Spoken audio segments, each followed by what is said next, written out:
या देवी सर्वभूतेषु मां सिद्धिदात्री रूपेण संस्थिता नमस्तस्यै नमस्तस्यै नमस्तस्यै नमो नमः। जय माता दी। ओम नमः शिवाय। प्रिय भक्तजनों, माता रानी की कथा को सुनते हुए वीडियो को लाइक करके कमेंट बॉक्स में जय माता रानी जरूर लिखिए। माता रानी आपकी सभी मनोकामनाएं नवरात्रों में ही पूरी करेगी। तो प्रेम से बोलिए जय माँ सिद्धिदात्री। प्रिय भक्तजनों, आज के शुक्ल पक्ष की महानवमी तिथि है। आज का दिन अष्ट सिद्धि प्रदान करने वाली माता सिद्धिदात्री को समर्पित है। आज के दिन माता सिद्धिदात्री की कथा को श्रवण करने से मनुष्य के सभी तरह के कार्य सिद्ध हो जाते हैं। माता उन सभी जातकों को अभय का वरदान देती है। बल बुद्धि विद्या के साथ ही शुभता का भी आशीर्वाद प्राप्त होता है। तो आज मैं आपको सुनाने जा रही हूँ आज के दिन सुनी जाने वाली माता रानी की बड़ी दुर्लभ कथा। तो आप प्रिय भक्तजनों बड़ी श्रद्धा और प्रसन्नचित मन से सुनिए। एक समय जब सृष्टि में अंधकार छा गया था, तब एक दिव्य शक्ति ने जन्म लिया, जो महाशक्ति के अलावा और कोई नहीं थी। देवी शक्ति ने ब्रह्मा विष्णु महादेव की त्रिमूर्ति को जन्म दिया और तीनों को संसार के लिए अपने कर्तव्यों को निभाने के लिए अपनी भूमिका समझाने की सलाह दी। उनके कहे अनुसार त्रिदेव एक महासागर के किनारे बैठ गए और कई वर्ष तक तपस्या की। तब माँ देवी ने सिद्धिदात्री के रूप में उन्हें दर्शन दिए और तीनों को अपनी शक्तियों के रूप में पत्नियां दी, ताकि वे लोग उनकी मदद से सृष्टि रचना का कारोबार कर सके और धीरे धीरे सृष्टि में सब कुछ निर्माण हो सके। इस तरह माँ सिद्धिदात्री की कृपा से सृष्टि की रचना, पालन और संहार का कार्य संचालित हुआ। उस समय भगवान शिव ने माता सिद्धिदात्री की कठोर तपस्या करके 8 सिद्धियां प्राप्त की। साथ ही माँ सिद्धिदात्री की कृपा से भगवान शिव का आधा शरीर देवी का हो गया और वे अर्ध नारीश्वर कहलाए। माँ दुर्गा का वह अत्यंत ही शक्तिशाली स्वरूप है। इस ब्रह्मांड की शक्ति देवी दुर्गा है, जिन्होंने समय समय पर विभिन्न रूप धारण करके प्रकृति और सृष्टि के संरक्षण का कार्यभार संभाला।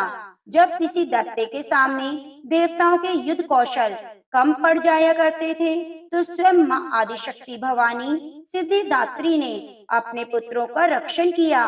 माता सिद्धिदात्री देवी जो न सिर्फ नारी शक्ति का रूप है, बल्कि भक्तों की आस्था का परम पात्र भी है। एक समय पर महिषासुर नामक एक भयंकर राक्षस ने चारों ओर हाहाकार मचा दिया। वह जहाँ तहाँ मौत का तांडव मचाने लगा। उसके गण ऋषियों के यज्ञ को विघ्न कर देते। महिषासुर को वरदान प्राप्त था कि कोई भी देव, पशु या नर उसका वध नहीं कर सकता, इसलिए स्वयं त्रिदेव भी उसको मारने में असमर्थ थे। निरंकुश दैत्यराज महिषासुर ने अपने वरदान को कवच के रूप में उपयोग करते हुए देवलोक में अपना आधिपत्य जमा लिया और देवों को वहां से निकाल फेंका। देवताओं के यज्ञ भाग को भी उसने अपने वश में कर लिया। दैत्यराज से परेशान होकर सभी देवता त्रिदेव के पास गए, उनकी स्तुति करने लगे। सभी देवताओं के मुख पर चिंता का कारण त्रिदेव पहले से ही जानते थे। अब ये सब हाल जानकर भगवान शिव मुस्कुराए और बोले, नारायण, अब समय है कि हम सब अपने तेज से इस जग की रक्षिका देवी दुर्गा का आह्वान करें। यह सुनकर स्वयं ब्रह्मदेव और नारायण ने भी हामी भर दी। इसके बाद स्वयं भगवान शिव, भगवान विष्णु और ब्रह्मदेव के शरीर से तेज उत्पन्न हुआ। वह एक जगह आकर मिल गया। इसके बाद वहाँ जितने भी देवता उपस्थित थे, सभी के शरीर से महातेज उत्पन्न हुआ और सभी त्रिदेव के उस परम तेज में आकर मिल गए। उस दिव्य तेज ने एक सुंदर स्त्री का रूप ले लिया। महादेव के तेज से माता का मुख हुआ, नारायण के तेज से 8 भुजाएं हुई और ब्रह्मदेव के तेज से चरण पादुकाएं, देवराज के तेज से माता की कमर, वरुण के तेज से जंघई और इस तरह से अन्य देवताओं के तेज से माता के अन्य अंग उत्पन्न हुए। सभी ने मिलकर माता को श्रेष्ठ अस्त्र शस्त्र दिए।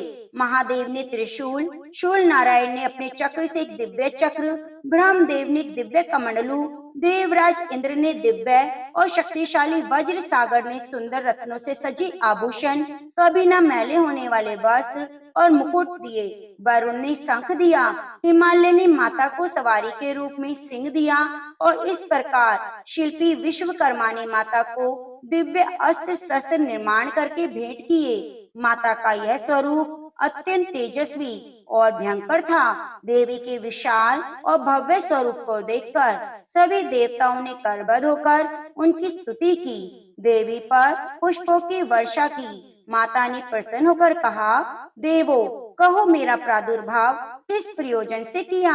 मैं अत्यंत प्रसन्न हूँ, मुझे बताओ, मैं तुम्हारी समस्या का हल कर देती हूँ। जिसके बाद देवताओं ने सारा हल माता को कह सुनाया। इसके बाद रण क्षेत्र में माता ने विकराल रूप धारण करके पहले राजा की सेना का विध्वंस किया, बाद में महिषासुर को भी मार दिया। इसी तरह से पूर्व समय में दुर्गम नामक एक महाबली असुर था। उसने भगवान ब्रह्मा की कठोर तपस्या करके अद्भुत वरदान प्राप्त कर लिया। दुर्गमासुर ने वेदों का अपहरण कर लिया, जिससे सारी धार्मिक क्रियाएं और भावनाएं लुप्त हो गई। दुर्गमासुर ने अहंकार के वश होकर संसार को अपमानित और पीड़ित कर रखा था। घोर अकाल पड़ गया। जीव अन्न जल के लिए छटपटाने लगे। त्राही त्राही मच गई। सभी देवता देखकर बहुत डर गए। सभी देवता माँ भवानी की शरण में गए और माता से प्रार्थना करने लगे, हे माँ भवानी, माँ सिद्धिदात्री, आप असुरों का संहार करने वाली हो।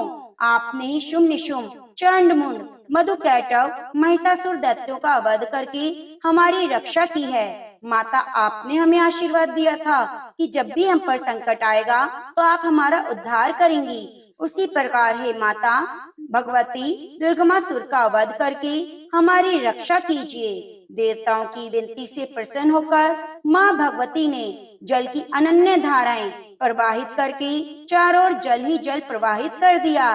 गायों के लिए घास, अन्य जीवों को अन्न जल से तृप्त किया और संसार की रक्षा के लिए सुरक्षा चक्र का घेरा बनाकर स्वयं बाहर बैठ गई। दुर्गमासुर ने यह सब देखकर चिंतित होकर देवी माँ पर असुरों की सेना ने आक्रमण कर दिया। तभी सुंदर सलोनी माँ भगवती ने अस्त्र शस्त्र से सुसज्जित होकर विराट रूप धारण करके असुरों का वध करके त्रिशूल से दुर्गमासुर का वध किया और संसार में धर्म की स्थापना की। वध करने के बाद माँ भगवती इस संसार में दुर्गा के नाम से विख्यात हुई। माँ सिद्धिदात्री कमल पुष्प पर आसीन है। इनका वाहन सिंह है। इनकी 4 भुजाएं हैं। दाहिनी भुजा ऊपर की ओर उठी हुई गदा है, दूसरी भुजा में चक्र है, बाईं ओर भुजा में कमल और शंख है। नव दुर्गा में माँ सिद्धिदात्री का अंतिम रूप है। अन्य 8 दुर्गा रूप औरंद विधान के अनुसार करते हुए भक्तजन दुर्गा पूजा नवमी के दिन इनकी उपासना में प्रविष्ट होते हैं। इन सिद्धिदात्री माता की उपासना पूर्ण कर लेने के बाद भक्तों और साधकों की लौकिक परलौकिक सभी कामनाएं पूरी हो जाती हैं। तो एक बार प्रेम से बोलिए, माँ सिद्धिदात्री की जय हो। जय माता रानी। जय श्री राम। रावण की वध के बाद श्री राम जी की कीर्ति दूर दूर तक फैल रही थी। वह मर्यादा पुरुषोत्तम कहलाने लगे। तब एक दिन महादेव शिव की इच्छा भी मर्यादा पुरुषोत्तम श्री राम से मिलने की हुई। पार्वती जी को संग लेकर महादेव जी कैलाश पर्वत से उतरकर अयोध्या नगरी के रास्ते पर चल पड़े। भगवान शिव और माँ पार्वती को अयोध्या आया देखकर राम जी बहुत खुश हुए। माता जानकी ने उनका उचित आदर सत्कार किया। स्वयं भोजन बनाने के लिए रसोई में चली गई। इसी बीच भगवान शिव ने श्री राम जी से पूछा, आपके सेवक हनुमान जी दिखाई नहीं दे रहे? तब श्री राम बोले, वे बगीचे में हैं। शिव जी ने श्री राम जी से बगीचे में जाने की अनुमति मांगी। पार्वती जी का हाथ थामकर बगीचे में आ गए। बगीचे की खूबसूरती देखकर उनका मन मोहित हो गया। आम के घने वृक्ष के नीचे हनुमान जी दीन दुनिया से बेखबर गहरी नींद में सोए हुए थे। एक लय में खर्राटों से राम नाम की ध्वनि उठ रही थी। चकित होकर शिवजी और माता पार्वती एक दूसरे की ओर देखने लगे। माता पार्वती मुस्कुरा उठी, वृक्ष की डालियों की ओर इशारा किया। राम नाम सुनकर पेड़ की डालियां भी झूमने लगी। इनके बीच से भी राम नाम उच्चारित हो रहा था। शिवजी की इस राम नाम की धुन में मस्त मग्न होकर खुद भी राम राम कहकर शिवजी नाचने लगे। माता पार्वती भी अपने पति का अनुसरण करने लगी और अपने कोमल पैर थिरकाने लगी। शिवजी और माता पार्वती के नृत्य से ऐसी झनकार उठी कि स्वर्ग लोक के देवता गण भी आकर्षित होकर बगीचे में आ गए और राम नाम की धुन में सभी मस्त हो गए। माता जानकी भोजन तैयार करके प्रतीक्षा कर रही थी, परंतु संध्या गिरने पर भी अतिथि घर नहीं पधारे। तब अपने देवर लक्ष्मण जी को बगीचे में भेजा। लक्ष्मण जी तो स्वयं को श्री राम का सेवक ही मानते थे, इसीलिए बगीचे में आकर जब उन्होंने धरती पर स्वर्ग का नजारा देखा तो स्वयं भी राम नाम की धुन में झूम उठे। माता जानकी तो परेशान हो रही थी कि अभी तक भोजन ग्रहण करने कोई क्यों नहीं आया। उन्होंने श्री राम से कहा, भोजन ठंडा हो रहा है, चलिए हम ही जाकर बगीचे में सबको ले आएं। तब राम जी बगीचे में गए तो वहाँ राम राम की धुन मची हुई थी। हनुमान जी गहरी नींद में सोए हुए थे। उनके खराटों से अभी तक राम राम निकल रहा था। जब श्री राम जी भाव विह्वल हो उठे, राम जी ने हनुमान जी को नींद से जगाया और प्रेम से उनकी तरफ निहारने लगे। हनुमान जी प्रभु को आया देखकर शीघ्रता से उठकर खड़े हो गए। नृत्य की सभा भंग हो गई। शिवजी खुले कंठ से हनुमान जी की राम भक्ति की सराहना करने लगे। हनुमान जी सकुचाकर लेकिन मन ही मन बहुत खुश हुए। श्री सिया राम ने भोजन करने का आग्रह भगवान शिव से किया। सभी लोग महल में भोजन करने के लिए चल पड़े। माता जानकी भोजन परोसने लगी। हनुमान जी को भी श्री राम ने पंक्ति में बैठने का आदेश दिया। हनुमान जी बैठ तो गए, परंतु आदत ऐसी थी कि राम जी के भोजन परोसने के बाद ही सभी लोग भोजन करते थे। आज श्री राम के आदेश से पहले ही भोजन करना पड़ रहा था। माता जानकी हनुमान जी को भोजन परोस रही थी, परंतु हनुमान जी का पेट नहीं भर रहा था। सीता जी को कुछ समझ नहीं आया। सीता जी कुछ समय तक तो उन्हें भोजन परोसती रही, फिर समझ गई इस तरह से तो हनुमान जी का पेट नहीं भरेगा। उन्होंने तुलसी के एक पत्ते पर राम राम लिखा और भोजन के साथ हनुमान जी को परोस दिया।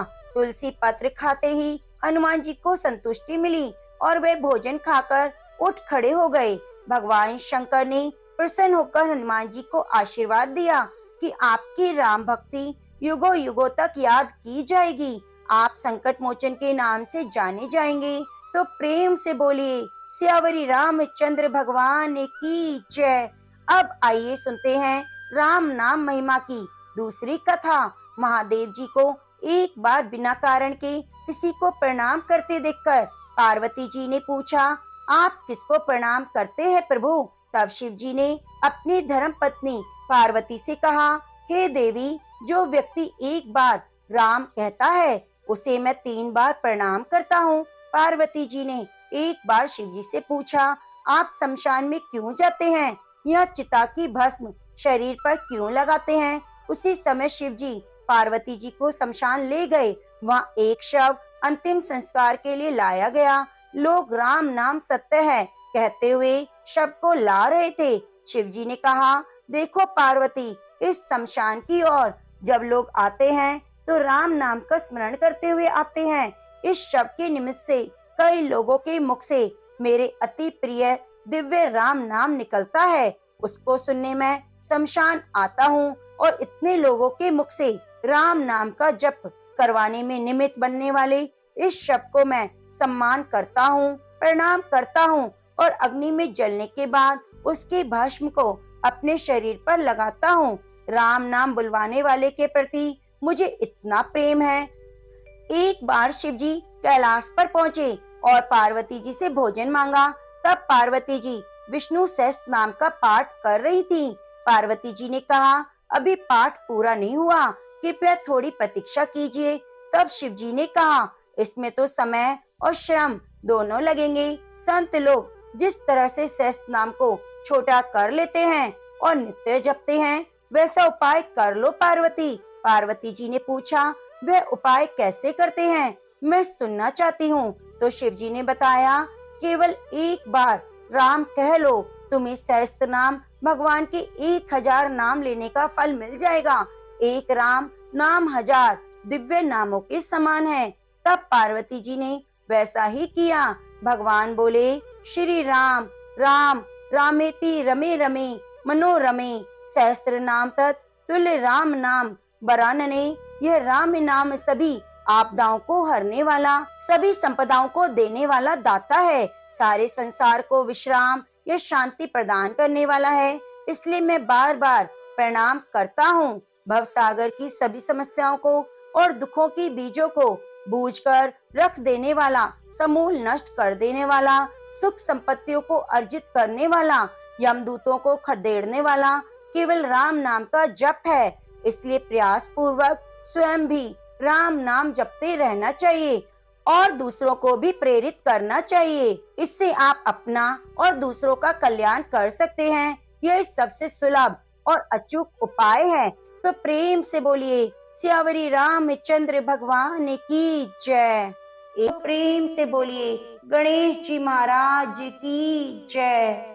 एक नगर में एक मालिन रहती थी। बीमारी के चलते हुए उसके पति की मौत हो चुकी थी। उसके एक 4 साल का बेटा था। वह उसी के सहारे अपना जीवन बिताती थी। उसकी सास बहुत ही कठोर हृदय वाली थी। हमेशा अपनी बहू को ताने मारती रहती, कहती, कलंकनी मेरे बेटे को खा गई। वे चाहे कितना भी काम करती, अपनी सासू माँ की सेवा करती, पर उसकी सास के मुख से कभी भी उसके लिए प्यार का एक शब्द नहीं निकलता। उसे दुखी देखकर उसकी सास को कभी भी दुख नहीं होता। वह कभी नहीं सोचती कि इस उम्र में पति को गंवाने के बाद बेचारी कितनी दुखी रहती होगी।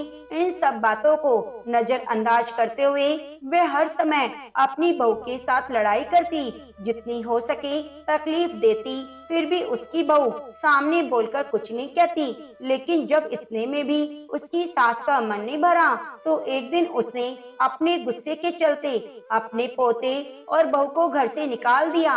फिर दोनों माँ बेटे रोते रोते घर से चल पड़े। चलते चलते एक जंगल में पहुँचे। वहाँ जाकर एक बड़े से पेड़ के नीचे दोनों बैठ गए। वहाँ से थोड़ी ही दूर पर एक गणेश जी का मंदिर आया। वहाँ बहुत सारे लोग गणेश जी के दर्शन करने आते, वहाँ प्रसाद चढ़ाते, फिर वहाँ मौजूद लोगों को बांट देते। तो वे दोनों माँ बेटे गणेश जी के मंदिर में गए। वहाँ जाकर उसकी माँ कहने लगी, हे गणेश महाराज, मुझसे ऐसी कौन सी गलती हो गई जिसकी मुझे आपने इतनी बड़ी सजा दी है। पहले मेरे पति को छीन लिया, अब मुझे घर से बेघर कर दिया। अब मैं अपने बेटे के साथ कहाँ जाऊँ, क्या करूँ, कहाँ रहूँ? अब आप ही मुझे कोई रास्ता बताएं। आज आपके सिवा हमारा कोई भी नहीं है। फिर माँ बेटे दोनों मंदिर के आगे बैठ गए। जो लोग गणेश जी का प्रसाद वहाँ पर बांटते, उसी प्रसाद को खाकर वे माँ बेटे अपना गुजारा करने लगे। सुबह शाम दोनों माँ बेटे गणेश जी की पूजा पाठ करते। एक दिन बैठे बैठे गणेश जी की कृपा से उन दोनों के मन में आया, क्यों ना हम जंगल से फूल लाकर यहाँ बेचें, क्योंकि यहाँ पर रोजाना लोग आते हैं। अगर हम फूल माला बनाकर बेचेंगे तो यहाँ आने वाले सभी लोग पूजा के लिए फूल जरूर खरीदेंगे। तो इस तरह सोचकर दोनों माँ बेटे सुबह जल्दी जंगल में फूल लाकर फूल माला बनाकर वहाँ पर बैठ जाते। जब गणेश जी के भक्त वहाँ आते तो उनसे फूल खरीदते और बदले में उन्हें कुछ रुपए देते। इस तरह फूल बेचते बेचते उनके कई दिन बीत गए। कुछ रुपए उनके इकट्ठे हो गए। उन्हीं रुपए से वे पूजा की सामग्री और प्रसाद भी लाकर बेचने लगे। गणेश जी की कृपा से उनकी आमदनी बढ़ने लगी। धीरे धीरे उनके पास इतना पैसा हो गया कि उन्होंने एक मकान बना लिया। पास ही में एक दुकान बना ली। अब उस दुकान के अंदर पूजा की सारी सामग्री, मिठाइयाँ, दूर्वा, फूल, घास गणेश भक्तों के लिए हर समय मौजूद होती। सुविधा के लिए सारे लोग वहीं आकर उनकी दुकान से सारा सामान खरीदते। वहाँ पर एक राजा की लड़की थी। जो रोजाना मंदिर में पूजा करने आती, मालिन की दुकान से सामान खरीदती। तो मालिन के बेटे को देखकर वह राजकुमारी उस पर मोहित हो गई, उससे विवाह करने की सोचने लगी। एक दिन उसने अपनी भाभी से अपने मन की बात कही। भाभी अनुभवी थी, उसने कहा, दीदी यह तो मालिन का बेटा है, तुम एक राजा की बेटी हो, अगर तुम्हारा विवाह इस मालिन के बेटे से हो जाएगा तो इससे हमारी बड़ी बदनामी होगी। पर राजकुमारी नहीं मानी, तो उसकी भाभी ने राजकुमारी की माँ यानी कि अपनी सास से यह बात कही कि हमारी बेटी मालिन के बेटे से प्रेम करती है और उसी से शादी करना चाहती है। तो उसकी माँ और पिताजी ने बहुत समझाया, पर वह कहने लगी, मैंने तो प्रतिज्ञा कर ली है, अगर मैं शादी करूंगी तो उसी से करूंगी, नहीं तो मैं शादी नहीं करूंगी। इस पर राजा कहने लगा, बेटा जब तुमने प्रतिज्ञा कर ली है तो मैं तुम्हारी प्रतिज्ञा को कभी नहीं तोड़ूंगा। फिर राजा खुशी खुशी अपनी बेटी का विवाह करने के लिए तैयार हो गया। उन्होंने बड़े धूमधाम से अपनी बेटी का विवाह मालिन के बेटे के साथ कर दिया। मालिन ने सबसे पहले बेटी बहू को गणेश जी के मंदिर में ले जाकर पूजा पाठ कराया और गणेश जी का आशीर्वाद दिलवाया। उसके बाद पूरे नगर में बात फैल गई कि गणेश जी की पूजा करने से सारे दुख दर्द दूर हो जाते हैं। यह माँ बेटे यहाँ पर आए, बिल्कुल गरीब थे, इनके पास खाने के लिए अनाज और पहनने के लिए कपड़े भी नहीं थे। देखो गणेश भगवान की कृपा से इनके पास कितना सारा धन हो गया है और आज इस लड़के की शादी भी राजा की बेटी के साथ हो गई है। सारे गांव वाले उसी गणेश जी के मंदिर में पूजा करने आने लगे, उन्हीं की दुकान से सामान खरीदने लगे। ऐसा करने से मालिन के बेटे का काम तो दिन दुगना रात चौगुना हो गया। उधर जिस दिन से मालिन की सास ने उस माँ बेटे को घर से निकाला था, उसी दिन से उसके तो अन्नदाता रूठ गए, उनके घर में घाटा हो गया, सभी सामान बिक गया। धीरे धीरे वह समय आ गया जब उस बुढ़िया को एक समय का भी भोजन नसीब नहीं होता।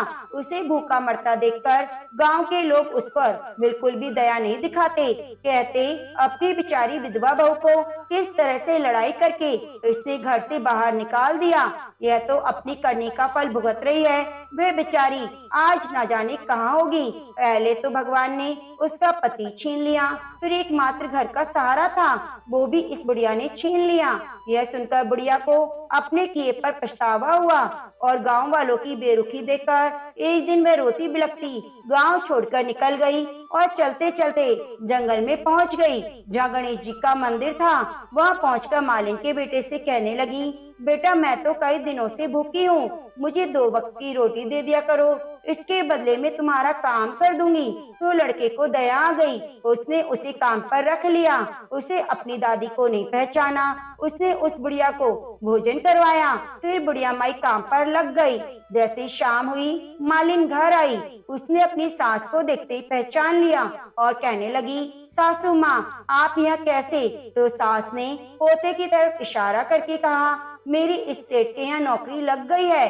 तब वह कहने लगी, सासू माँ ये आप कैसी बातें कर रही हैं? ये आपका पोता है, ये घर भी आपका है, यहाँ आपको काम करने की क्या जरूरत? जब आपने हमें घर से निकाला तो गणेश भगवान ने हमारी रक्षा की। यह देखकर वह बुढ़िया बहुत हैरान हुई और अपनी बहू से कहने लगी, बेटा मुझसे गलती हो गई, मेरी करनी का फल मैंने भोग लिया। तुम्हें घर से निकालने के बाद घर में जो कुछ भी था सब नष्ट हो गया, मुझे तो खाने के लिए अन्न का एक दाना भी नहीं मिला, ऊपर से सभी गांव वालों ने भी मुझसे मुख मोड़ लिया, तभी तो मैं घर छोड़कर निकल पड़ी। बेटा मुझे मेरी करनी पर पछतावा है, मुझे माफ कर दो। तब उसकी बहू कहने लगी, माँ जी कभी भी माँ अपने बच्चों से माफी नहीं मांगती, जो हुआ सो हुआ, भूल जाओ, खुशी खुशी अपने पोते का सुख देखो। वह बुढ़िया सोचने लगी, मेरी बहू कितनी अच्छी है, मैंने इसे पहचाना नहीं, आज मेरे पास कुछ नहीं, इसके पास सब कुछ है, फिर भी देखो कितने प्रेम पूर्वक अपने घर में रखकर मान सम्मान दे रही है। ऐसा सोचते हुए बुढ़िया की आंखों में आंसू आ गए। हे गणेश भगवान, जैसा सुख आपने मालिन को दिया वैसे सबको देना। जो भी भक्त इस कथा को पूरी श्रद्धा के साथ सुने और वीडियो को लाइक करके कमेंट बॉक्स में तुम्हारी जयकार लिखे, उसकी सभी मनोकामनाओं को पूरी करना। अब आइए सुनते हैं सूरज रोटे की कथा। पुराने समय की बात है, किसी गांव में एक माँ और उसकी बेटी दोनों रहा करते थे।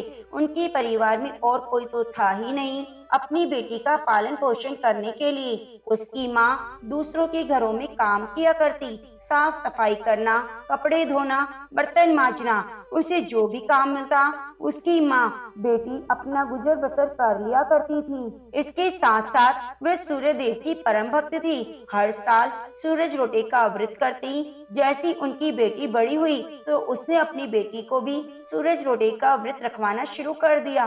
तो इस तरह माँ बेटी दोनों सूरज रोटे का व्रत किया करती, सूर्य भगवान की पूजा करती और कहती, हे सूर्य देवता, मेरी बेटी के जीवन में सब कुछ मंगल करना। जो कष्ट मैंने देखे हैं वह कष्ट कभी भी मेरी बेटी को ना देना। तो इस तरह माँ बेटी सूरज रोटे का व्रत पूरे विधि विधान से करती। समय के साथ उनकी बेटी बड़ी होती चली गई। तो एक दिन उसकी माँ ने कहा, बेटा मैं तो काम पर जा रही हूँ, तो ऐसा करना रोट बना लेना, एक रोट बड़ा बनाना, वह मेरे लिए, एक छोटा रोट तेरे लिए बना लेना, क्योंकि इस रोट को झूठा नहीं छोड़ा जाता। और आटा गूंदे तो उसमें नमक मत डालना, रविवार के व्रत में नमक नहीं खाया जाता। तो इस तरह सारी विधि बताकर वे काम पर चली गई और मन ही मन सोच रही थी कि अब बेटी के सब कुछ सीखने का समय आ गया है, पता नहीं कब इसकी शादी करनी पड़ जाए। तो वह काम पर चली गई और फिर उसकी बेटी ने जैसा उसकी माँ ने बताया था आटा गूंदा और रोट बनाया। एक बड़ा रोट अपनी माँ के लिए और एक छोटा रोट अपने लिए बनाया। तो वह जब रोट सेकने लगी तो पहले उसने गाय के लिए रोटी बनाई, उसके बाद अपनी माँ के लिए बड़ा सारा रोट बनाया और फिर अपना रोट जैसे सेकने के लिए तवे पर डाला, तभी सूर्य देवता साधु का वेश बनाकर उसके दरवाजे पर आ गए और आवाज लगाने लगे कि भूख लगी है, भोजन दे दो। तो वह लड़की बाहर आई और कहने लगी, बाबा आप बैठ जाओ, मैं आपके लिए अभी भोजन बना देती हूँ। तो बाबा ने कहा, मुझे तो जो कुछ भोजन में बना है वही ला दो। वह कहने लगी, नहीं बाबा, अभी मैंने भोजन नहीं बनाया, एक रोटी गौ माता की बनाई है और मेरी माँ के लिए रोट बना है, मेरा रोट अभी बन रहा है, अगर आपको जल्दी है तो मैं मेरा रोट आपको दे दूंगी। और साधु बाबा तो जिद पकड़कर बैठ गए कि जो तुम्हारी माँ के लिए रोट बनाया है उसी में से थोड़ा सा तोड़कर मुझे दे दो, अगर तुम ऐसा नहीं करती हो तो मैं जा रहा हूँ। तो वे बेचारी सोचने लगी, भूखे साधु का द्वार से खाली हाथ निराश होकर जाना अच्छा नहीं होता।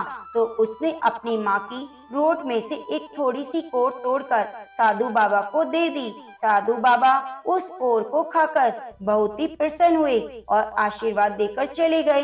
फिर उसने अपना रोट बनाकर माँ का कोर टूटा हुआ रोट और अपना साबुत रोट ढककर छोड़ दिया। अपनी माँ का इंतजार करने लगी। जब उसकी माँ काम पर से आई तो पूछने लगी, बेटा तूने रोट बना लिए? बोली, हाँ माँ मैंने बना लिए। तो वे रसोई में जाकर देखने लगी, आज पहली बार मेरी बेटी ने रोट कैसे बनाए हैं, देखो तो सही। जैसे उसने रोट को देखा तो एक कोर टूटी हुई थी। वह कहने लगी, मेरे रोट की कोर कैसे टूटी? तो अपनी माँ की बात सुनकर उसकी बेटी कहने लगी, माँ एक साधु बाबा आए, वह बहुत जोर से भूख लग रही थी, मैंने उनसे कहा कि तुम्हारे लिए भोजन बना देती हूँ, पर वह कहने लगे, मुझे बहुत जोरों की भूख लगी है, मैं इंतजार नहीं कर सकता। यह कहकर साधु बाबा भूखे ही जा रहे थे। तो मैंने आपके रोट में से एक कोर तोड़कर साधु बाबा को दे दी। तो यह सुनते ही लड़की की माँ को गुस्सा आ गया। वह बहुत नाराज हुई और लाठी लेकर अपनी बेटी को पीटने लगी। कहने लगी, दिए बाई दिए दे, रोटी माली कोर दे, मारी दे बंसारी दे, यानी कि मेरी रोटी का टुकड़ा तूने क्यों दिया? मुझे मेरी रोटी साबुत चाहिए। मैं बरसों से सूर्य देव को भोग लगाती आ रही हूँ, आज तेरी वजह से मेरा रोट खंडित हो गया। यह कहकर वह अपनी लड़की को मारने लगी।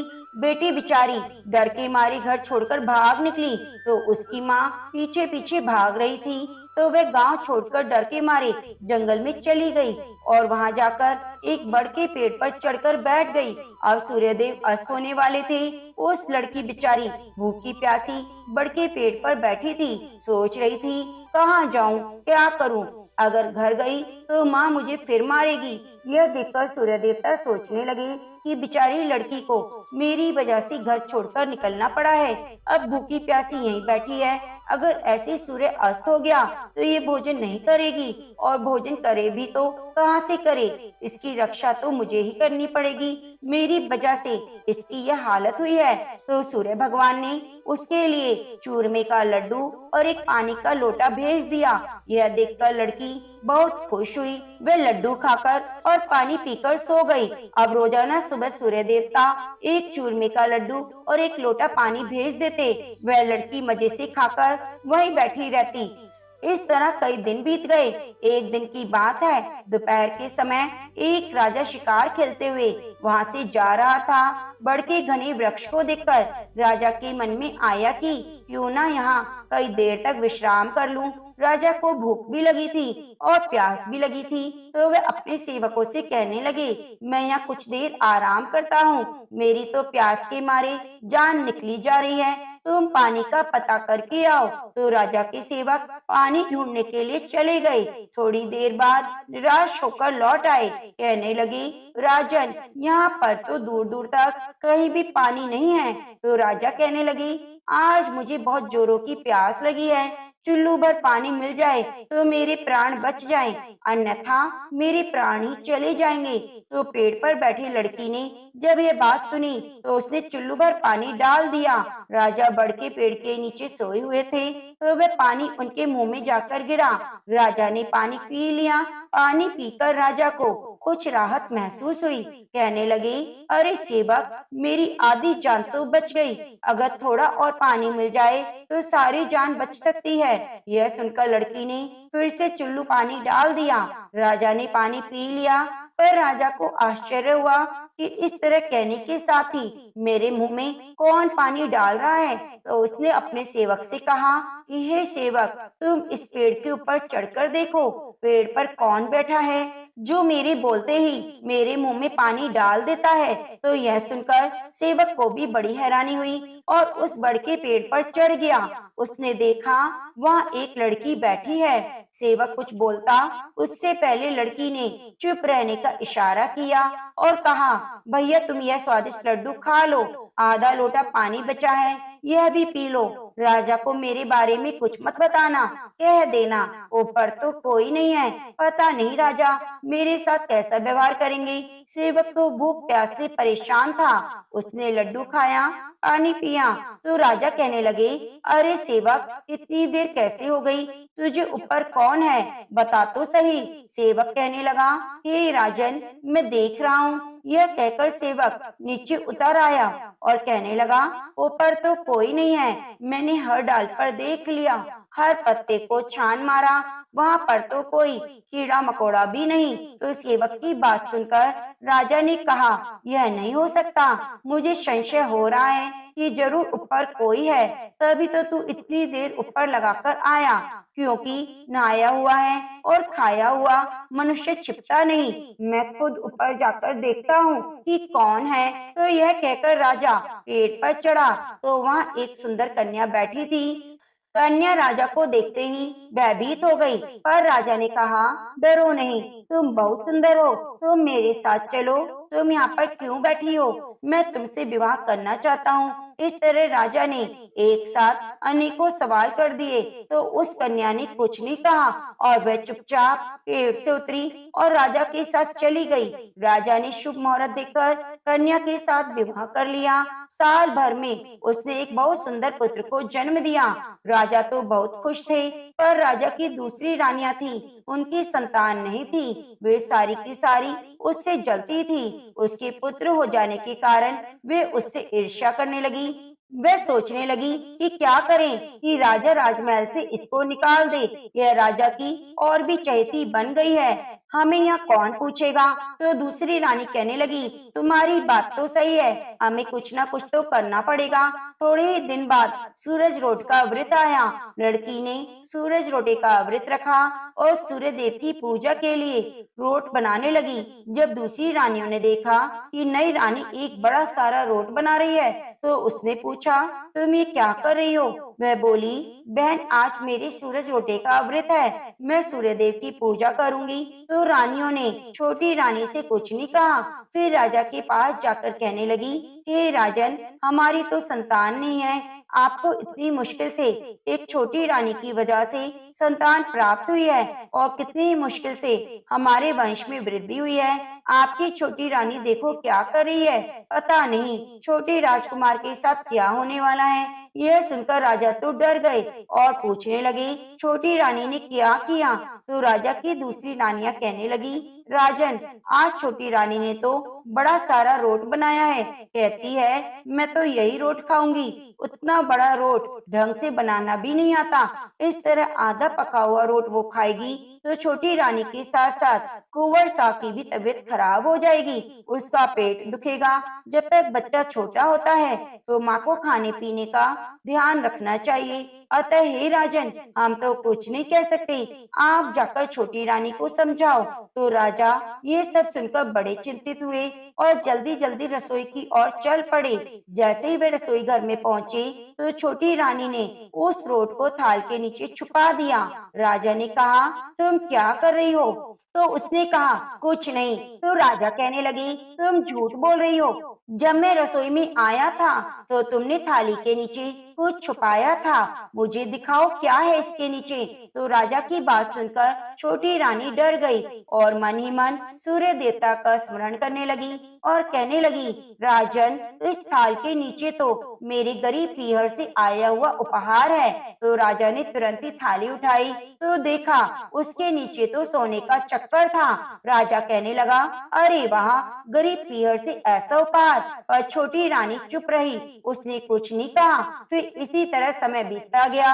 एक दिन छोटी रानी खिड़की में खड़ी थी, तभी उसे उसकी माँ दिखाई दी, जो बहुत ही दरिद्र अवस्था में छाछ बेच रही थी। मेले कचूले कपड़े पहने हुए थे और वह भी जगह जगह से फटे हुए थे।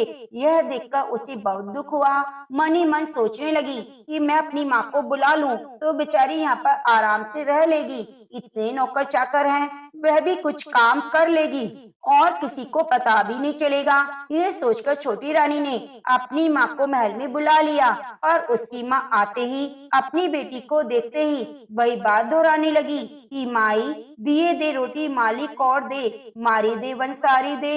हे बेटी, मेरी रोटी का टुकड़ा दे दो, मेरी रोटी साबुत दे दो, मेरे सूर्यदेव का व्रत अधूरे रह गए हैं। तो इस तरह उसके बोलने से छोटी रानी ने सोचा, किसी और ने सुन लिया तो सबको पता चल जाएगा मैंने मेरी माँ को इस तरह महल में बुलाया है और पता नहीं राजा मुझे क्या कहेंगे। यह सोचकर छोटी रानी अपनी माँ को एक कमरे में ले गई और कहा, माँ यहाँ पर चुपचाप बैठी रहो, बाहर से ताला लगा दिया। पर इस बात का पता राजा की दूसरी रानियों को लग गया। वे राजा के पास गई और कहने लगी, राजा, नई रानी का व्यवहार तो संदेह पैदा करता है। आप इस तरह पता नहीं कहाँ से लेकर आए हैं, हमारे लिए कोई मुसीबत पैदा हो सकती है। तो राजा ने कहा, ऐसी क्या बात हो गई जिससे आपको छोटी रानी पर संदेह हो रहा है, मैं भी तो सुनूं। तो रानी कहने लगी, हे राजन, आज महल में एक औरत घुसी थी पर वे वापस नहीं निकली। पता नहीं वे कौन थी, क्यों आई थी, कोई जासूस थी, आप पर कोई समस्या आ गई तो हम क्या करेंगे? कहीं हमारा राजपाट छूट ना जाए और ये यहाँ की रानी बनकर बैठ गई तो हम क्या करेंगे? यह तो हमें निकाल देगी। राजा ने यह सब सुनकर अपने सैनिकों को बुलाया और कहा, जाओ महल का चप्पा चप्पा छान मारो, यहाँ पर कोई अनजान औरत आपको दिखाई देती है तो तुरंत लेकर आओ। नगर के बाहर भी कड़े पहरे लगवा दिए। अब छोटी रानी तो बेचारी मन ही मन डरने लगी और सूर्यदेव का स्मरण करने लगी। सैनिकों ने थोड़ी देर बाद आकर कहा, महाराज, महल में कोई औरत नहीं है, हमने महल का चप्पा चप्पा छान मारा परंतु एक कमरे में ताला लगा हुआ है, उसमें आप ही देख लो क्या है। यह सुनकर राजा की दूसरी रानियां बहुत खुश होने लगी, सोचने लगी कि राजा आज छोटी रानी को जरूर महल से निकाल देंगे और हमें कुछ करना भी नहीं पड़ेगा। तो राजा ने छोटी रानी से उस कमरे की चाबी मांगी मांगी। जैसी कमरा खोलकर देखा तो वहाँ एक सोने की मूर्ति थी। राजा ने पूछा, यह मूर्ति कहाँ से आई? रानी कहने लगी, यह तो मेरे गरीब पीहर का उपहार है। तो राजा कहने लगा, तुम्हारा पीहर गरीब है, उपहार इतने कीमती आते हैं। चलो मुझे तुम्हारा पीहर देखना है, आज हम वहाँ चलेंगे। छोटी रानी पर तो फिर से नई समस्या आ गई। अब बेचारी करे भी क्या? मन ही मन सूर्य देव का स्मरण करने लगी। हे सूर्य देवता, आज तो आप ही मुझे बचाइए। अब मैं पीहर की व्यवस्था कहाँ से करूं? मेरी माँ को भी आपने सोने की मूर्ति बना दिया, अब लेकर जाऊं भी तो कहाँ जाऊं? सूर्य भगवान ने उसे दर्शन देकर कहा, बेटा, मैं तुम्हारी और तुम्हारी माँ की भक्ति से बहुत प्रसन्न हुआ। तुम्हारी माँ को स्वर्ग का वास मिला है, वह यहाँ से मुक्त होकर स्वर्ग धाम को चली गई है। और रही बात तुम्हारे पीहर की, तो सवा पहर की व्यवस्था मैं कर देता हूँ, लेकिन उसके बाद मुझे नगरी में उजाला करने जाना होता है। ऐसा कहकर सूर्य भगवान ने जंगल में ही माया की नगरी बसा दी। वहाँ पर खूब बड़ा सारा महल, झरोखे, बाग बगीचे, रिश्तेदार, माँ बाप, भाई भाभी सब कुछ माया से बना दिए। और महल की रसोई में अनेकों नौकर चाकर भोजन बना रहे थे। भोजन की खुशबू दूर दूर तक फैली हुई थी। राजा भी उसी वक्त अपनी रानी और पुत्र को लेकर वहां पहुंच गए और जाकर देखा तो बड़ी हैरानी हुई कि मेरा ससुराल यानी कि छोटी रानी का मायका इतना बड़ा है। तो वह छोटी रानी से कहने लगे कि आपने मुझे कभी पहले अपने मायके के बारे में क्यों नहीं बताया? तो राजा की बात सुनकर छोटी रानी बोली, हे राजन, आपने कभी मेरे मायके के बारे में पूछा ही नहीं, बिना पूछे मैं कैसे बताती? तो राजा रानी को आया देखकर उसके मायके वाले बड़े खुश हुए, खूब आदर सत्कार किया, सबने मिलकर भोजन किया। भोजन कर लेने के बाद में रानी ने कहा, राजन, अब हम चलते हैं। राजा ने कहा, इतनी जल्दी क्या है, थोड़ा आराम कर लेते फिर चलेंगे। अब रानी तो मन ही मन डर रही थी कि सूर्य उदय होने वाला है और सूर्य देव ने मुझे कहा है तो जाना तो अब जरूरी होगा। तभी रानी को उपाय सूझा। उसने अपने पुत्र को जोर से चूटी मार दी तो वह दर्द के मारे जोर जोर से रोने लगा।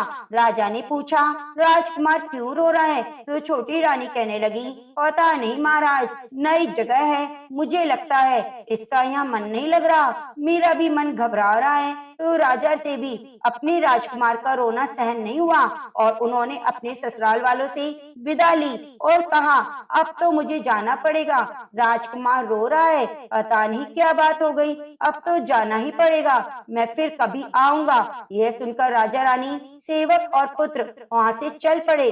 थोड़ी दूर जाने पर राजा को याद आया कि उनकी कटार वही रह गई है। तो राजा ने कहा, मेरी कटार वही रह गई है? तो रानी कहने लगी, मैं वापस ले आती हूँ। राजा ने कहा, तुम अकेली कहाँ जाओगी, सेवक ले आएगा। ऐसा कहकर सेवक को कटार लाने भेज दिया। अब सेवक वहाँ गया तो वहाँ पर महल बगीचे कुछ भी नहीं थे, दूर दूर तक जंगल था। जंगली जानवर जोर जोर से आवाजें कर रहे थे। सूर्य की पहली किरण धरती पर पड़ चुकी थी। अचानक से राजा की सेवक की नजर एक झाड़ी पर पड़ी जहाँ पर राजा की कटार पड़ी हुई थी। वह कटार लेकर भागता भागता राजा के पास आया और हैरान होकर उसने सारी बात राजा को बता दी। तो अपने सेवक की बात सुनकर राजा को बहुत गुस्सा आया, क्योंकि राजा को पहले ही शक था कि कोई ना कोई बात जरूर है। तो राजा ने क्रोधित होते हुए अपनी तलवार निकाली और रानी से कहा, मुझे सच सच बता दो, नहीं तो आज मैं तुम्हारे टुकड़े टुकड़े कर दूंगा। तुम कौन से टोने टोटके करती हो? तो रानी ने सब कुछ सच सच बता दिया और कहा, मेरी मदद सूर्य भगवान ने की है, अब आपकी जैसी इच्छा हो आप कर सकते हो। यह सब सुनकर राजा बहुत ही खुश हुए और छोटी रानी से माफी मांगते हुए कहने लगे, आज मुझसे कितना बड़ा अनर्थ हो जाता, आप मुझे पहले ही इस व्रत के बारे में क्यों नहीं बता देती थी? छोटी रानी कहने लगी, महाराज, आपने कभी पूछा भी नहीं, मैं बढ़ के पेड़ पर मिली तो आपने मुझसे पूछा यहाँ पर क्यों बैठी हो? आप मेरी सुंदरता पर मोहित हुए और मुझे अपने साथ ले आए, फिर विवाह कर लिया। विवाह के समय भी आपने मुझे मेरे मायके वालों के बारे में कुछ भी नहीं पूछा। फिर पुत्र का जन्म हुआ, फिर भी आपने मेरे मायके वालों की कभी कोई खबर नहीं ली। मेरी माँ गरीब थी, इसलिए मैंने आपको इसके बारे में कुछ नहीं बताया। मैं डरती थी कि अगर आपको पता चल जाएगा तो ना जाने आप कैसा व्यवहार करेंगे। तो राजा सब कुछ जानकर बहुत खुश हुए और रानी को खुशी खुशी अपने महल में ले आए। दूसरी रानियों को बुलाकर छोटी रानी के बारे में सब बता दिया। तो राजा की दूसरी रानियां छोटी रानी से माफी मांगने लगी कि हमने सब कुछ जानबूझकर किया, हमने कितना बुरा व्यवहार किया। आज से हम भी सूरज रोटे का व्रत करेंगे। आप हमें सूरज रोटे के व्रत की विधि और पूजा पाठ सब बता दीजिए। तो दूसरी रानियों का इस तरह से प्रेम भरा व्यवहार देखकर छोटी रानी बहुत खुश हुई। फिर तीनों रानियां खुशी खुशी सूरज रोटे का व्रत करने लगी। व्रत के प्रभाव से दोनों रानियां गर्भवती हुई और 9वें महीने में सुंदर पुत्र को जन्म दिया। इस तरह से छोटी रानी सूर्य भगवान की पूजा से राजा की कुल परंपरा में वृद्धि हुई। राजा बहुत ही प्रसन्न थे। छोटी रानी का मान सम्मान और अधिक बढ़ गया और दूसरी रानियां भी खूब प्यार करने लगी और मिलजुल कर रहने लगी। तो प्रेम से बोलिए सूर्य भगवान की जय। हे सूर्य भगवान, जैसा सुख आपने उस लड़की को दिया वैसा सुख सभी को देना। व्रत करने वाले, कथा कहानी को सुनने वाले सभी के परिवार में मंगल करना, सभी के परिवार को सुख समृद्धि से भर देना। तो प्रेम से बोलिए सूर्य भगवान की जय। अब आइए सुनते हैं लपसी तपसी की कथा। अब आइए सुनते हैं लपसी तपसी की कथा। कहते हैं कि लपसी तपसी की कथा हमें हर कथा कहानी में जरूर सुननी चाहिए। एक लपसी था, एक तपसी था। तपसी हमेशा भगवान की तपस्या में लीन रहता। लपसी रोजाना सवा सेर की लापसी बनाकर भगवान का भोग लगाकर जीम लेता था। एक दिन दोनों लड़ने लगे। तपसी बोला, मैं रोज भगवान की तपस्या करता हूँ, इसलिए मैं बड़ा हूँ। लपसी बोला, मैं रोज भगवान का सवा सेर लापसी का भोग लगाता हूँ, मैं बड़ा हूँ। नारद जी वहाँ से गुजर रहे थे।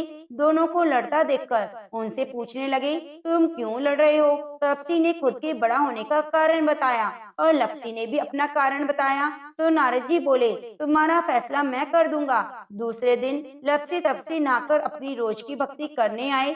नारद जी ने छुपकर 1.25 करोड़ की एक एक अंगूठी दोनों के आगे रख दी। तपसी की नजर जब अंगूठी पर पड़ी तो उसने चुपचाप अंगूठी उठाकर अपने नीचे दबा ली। लपसी की नजर अंगूठी पर पड़ी, लेकिन उसने ध्यान नहीं दिया। भगवान को भोग लगाकर लापसी खाने बैठ गया। नारद जी सामने आए तो दोनों ने पूछा कि बताओ कौन बड़ा? तो नारद जी ने तपसी से खड़ा होने को कहा तो वह खड़ा हुआ तो उसके नीचे दबी हुई अंगूठी दिखाई दी। नारद जी ने तपसी से कहा, तपस्या करने के बाद भी तुमने चोरी करने की आदत नहीं गई, इसलिए लपसी बड़ा और तुम्हें तुम्हारी तपस्या का कोई फल नहीं मिलेगा। तपसी शर्मिंदा होकर माफी मांगने लगा। उसने नारद जी से पूछा, मुझे मेरी तपस्या का फल कैसे मिलेगा? नारद जी ने कहा, यदि कोई गाय कुत्ते की रोटी नहीं बनाएगा तो उसका फल तुझे मिलेगा। यदि कोई ब्राह्मण को भोजन कराकर दक्षिणा नहीं देगा तो उसका फल तुझे मिलेगा। यदि कोई साड़ी के साथ ब्लाउज नहीं देगा तो उसका फल तुझे मिलेगा। यदि कोई दिए से दिया जलाएगा तो उसका फल तुझे मिलेगा। यदि कोई सारी कहानी कहकर तुम्हारी कहानी नहीं सुनेगा तो उस कथा कहानी का फल तुम्हें मिलेगा। उसी दिन से हर वृत्त कथा कहानी के साथ लपसी तपसी की कहानी भी सुनी जाने लगी। तो प्रेम से बोलिए लपसी तपसी की जय। जय माता दी। हे भक्तजनों, माता रानी की कथा को सुनने के बाद क्षमा प्रार्थना हमें जरूर करनी चाहिए। तो आप सभी हाथ जोड़कर ध्यान लगाकर माता रानी से क्षमा प्रार्थना कीजिए। हे परमेश्वरी, मेरे द्वारा दिन रात सहस्त्रों अपराध होते रहते हैं, यह मेरा दास है, यूं समझकर मेरे उन अपराधों को तुम कृपा पूर्वक क्षमा करो। परमेश्वरी, मैं आवाहन नहीं जानती, विसर्जन करना भी नहीं जानती और पूजा करने का ढंग भी नहीं जानती। क्षमा करो देवी सुरेश्वरी, मैंने जो मंत्रहीन, क्रियाहीन, भक्तिहीन पूजन किया है वह सब आपकी कृपा से पूर्ण हो। सैकड़ों अपराध करके भी जो तुम्हारी शरण में जा जगदम्बा कहकर पुकारता है उसे वह गति प्राप्त होती है जो ब्रह्म आदि देवताओं के लिए भी सुलभ नहीं। जगदम्बिके, मैं अपराधी हूँ किंतु तुम्हारी शरण में आई हूँ। इस समय दया का पात्र हूँ, तुम जैसा चाहो वैसा करो। हे देवी परमेश्वरी, अज्ञान से, भूल से और बुद्धि भ्रांत होने के कारण मैंने जो न्यूनता और अधिकता कर दी हो वह सब क्षमा करो। प्रसन्न हो देवी सच्चिदानंद स्वरूपा परमेश्वरी, जगन माता कामेश्वरी, तुम प्रेम पूर्वक मेरी यह पूजा स्वीकार करो, मुझ पर प्रसन्न रहो। देवी सुरेश्वरी, तुम गोपनीय से भी गोपनीय वस्तु की रक्षा करने वाली हो, मेरे निवेदन किए हुए इस जप को ग्रहण करो। तुम्हारी कृपा से मुझे सिद्धि प्राप्त हो। शतिनाम प्रवक्ष्यामि शृणुमेव कमलानेन, यस्य प्रसाद मात्रेण दुर्गा प्रीता भवे सती। ओम सती साध्वी भवप्रीता भवानी भवमोचिनी आर्या दुर्गा ज्या चाद्या त्रिनेत्रा शूलधारिणी पिनाक धारिणी चित्रा चंद घटा महातपा मनोबुद्र अहंकारा चित्रूपा चिताचिति सर्व मंत्रमयी सत्या सत्यानंद स्वरूपिणी अनंता भाविनी भाव्या भव्य भव्या सदा गति सांभावी देव माता चिंता रतन प्रिया सदा सर्व विद्या दक्ष कन्या दक्ष यज्ञ विनाशिनी आपर्णा नीक वर्णा च पाटला पाटलावती पटांबर परिधाना कमल मर्जिनी अमे विक्रमा क्रूरा सुंदरी सूर सुंदरी वन दुर्गा च मतंग मति पूजिता ब्रह्महि महेश्वरी चैन्द्री कौमारी वैष्णवी तथा चामुंडा चैव बारही लक्ष्मी स्पृशकृति विमलोत्कर्षिणी ज्ञाना कीर्या नित्य च बुद्धिदा बहुला बहुल प्रेमा सब वाहन वाहना निशुम शुंभ हनिनी महिषासुर मर्दिनी मधुकैटव हंत्री च चंडमुंड विनाशिनी सर्वसुर विनाशा च सर्वदानव घातिनी सर्व शास्त्र में सत्य सर्वास्त्र धारिणी तथा अनेक शस्त्र हस्ता च अनेकास्त्र धारिणी कुमारी च कन्या च किशोरी युक्ति यति अप्रौढ़ा च प्रौढ़ा च वृद्ध माता बलप्रदा महोदरी मुक्तेशी घोर रूपा महाबला अग्निज्वाला रौद्रमुखी काल रात्रि पार्श्वनी नारायणी भद्रकाली विष्णु माया जलोदरी शिव दूती कराली तय अनंता परमेश्वरी कात्यायनी च सावित्री प्रत्यक्षा ब्रह्मवादिनी यह इदं परपेटि नित्यं दुर्गा नाम शताष्टकम् न साध्यं विद्यते देवी त्रिषु लोकेषु पार्वती धनं धान्यं सुतं जायं हयं हस्तिनमेव च चतुर्वं तथा चान्ते लभेन मुक्ति च शाश्वतं कुमारीं पूजयित्वा तु ध्यात्वा देवी सुरेश्वरीं पूजयेत् पर्या भक्त्या पठे नाम शताष्टकं तस्य सिद्धिर्भवेत् देवी सर्वे सुरवरेरपि राजानो दास्तां यान्ति राष्ट्रयवाप्नुयात् गोलोचनान कुंकुमेन सिंदूर कपूर मधुत्रेण लिख्यम यंत्रम विधिना विधियोग भवे सदा धारते पुरारी भूमावाश्य निशामाग्रे चंद्रे सतविशाम गति विलिख्य प्रपटे स्तोत्रम से भवे संपदाम पदम। जय माता दी। प्रिय भक्तजनों, यह आपने सुने माता रानी की 108 नाम। आप सभी का दिल से धन्यवाद। आपने हमारी कथा को पूरा मन लगाकर सुना। माता रानी आपकी सदा झोलियां भरती रहे।